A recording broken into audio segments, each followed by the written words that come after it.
Assalamualaikum, saya Bashira dari kelas 5 UPM akan membentangkan tentang sayangi alam sekitar. Dalam video ini, perkara yang akan dibentangkan ialah pengenalan, punca pencemaran, kesan pencemaran alam sekitar, langkah mengatasinya, kelebihan menjaga alam sekitar, pengajaran dan sumber. Pengenalan tentang alam sekitar ialah alam sekitar merupakan segala benda hidup dan bukan hidup yang wujud secara semula jadi di permukaan bumi atau sebahagian daripadanya. Alam sekitar juga boleh dipanggil flora dan fauna. Terdapat pelbagai jenis pencemaran alam sekitar. Antaranya ialah pencemaran air, udara dan tanah. Bumi adalah merupakan antara makhluk ciptaan Allah SWT yang dipinjamkan kepada manusia untuk dijadikan sebagai tempat tinggal sementara.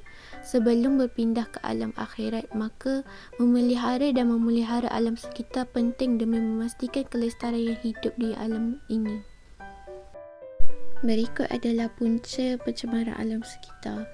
Pertama ialah sikap tidak bertanggungjawab individu atau organisasi. Kedua, pembuangan sisa industri dan pertanian yang tidak terkawal. Ketiga, penguatkuasaan undang-undang yang lemah. Keempat, tindakan pihak berkuasa terhadap pesalah yang tidak tegas. Berikut adalah kesan pencemaran alam sekitar terhadap manusia dan alam sekitar. Pencemaran alam sekitar juga boleh mencerdaskan kesihatan dan habitat haiwan di dunia kerana bahan kimia buangan dan pembuangan plastik akan menyebabkan kepupusan haiwan. Kedua, ia dapat menjejaskan kesihatan manusia yang disebabkan oleh pencemaran udara kerana udara dicemari bahan kimia yang bahaya. Selain itu, kesan yang paling ketara ialah pemanasan global yang disebabkan suhu bumi yang semakin meningkat sehingga menyebabkan penipisan lapisan ozon di atmosfera disebabkan oleh kesan rumah hijau yang membebaskan gas karbon dioksida.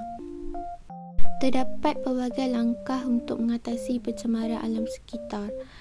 Antaranya ialah kerajaan boleh memperkasakan pendidikan tentang penjagaan alam sekitar. Kesannya, generasi muda dapat lebih mengenali tentang pencemaran alam sejak kecil.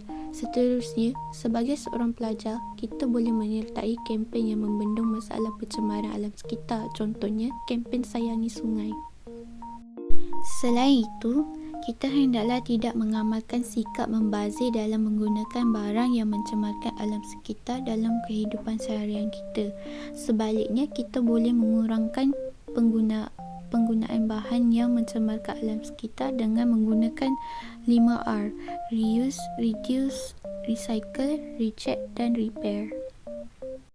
Antara kelebihan menyayangi alam sekitar ialah penjagaan alam sekitar yang baik dapat menjamin kesihatan manusia dan haiwan supaya tidak membawa penyakit yang teruk terhadap manusia dan haiwan. Seterusnya, makhluk di dunia akan mendapat bekalan udara yang segar. Hal ini, makhluk di bumi dapat menjauhi sesakan nafas dan kerosakan paru-paru yang disebabkan bahan yang berradioaktif. Penjagaan alam sekitar juga dapat mengekalkan kecantikan habitat flora dan fauna yang menjadi tempat tinggal haiwan dan sumber makanan serta pembangunan manusia. Hal ini kerana manusia bergantung pada sumber flora dan fauna untuk perkembangan tamadun kehidupan. Flora dan fauna juga menjadi sumber makanan dan tempat perlindungan bagi haiwan. Berdasarkan pembentangan tadi, pengajaran yang kita boleh ambil ialah kita hendaklah sentiasa menjaga kesejahteraan alam sekitar kerana bumi ini adalah makhluk ciptaan Allah SWT. Seterusnya, kita hendaklah sentiasa bertanggungjawab atas kerosakan alam sekitar supaya tidak dimurkai Allah SWT.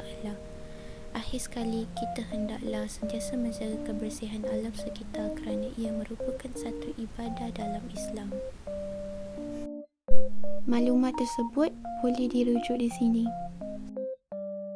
Terima kasih kerana sudi menonton video ini.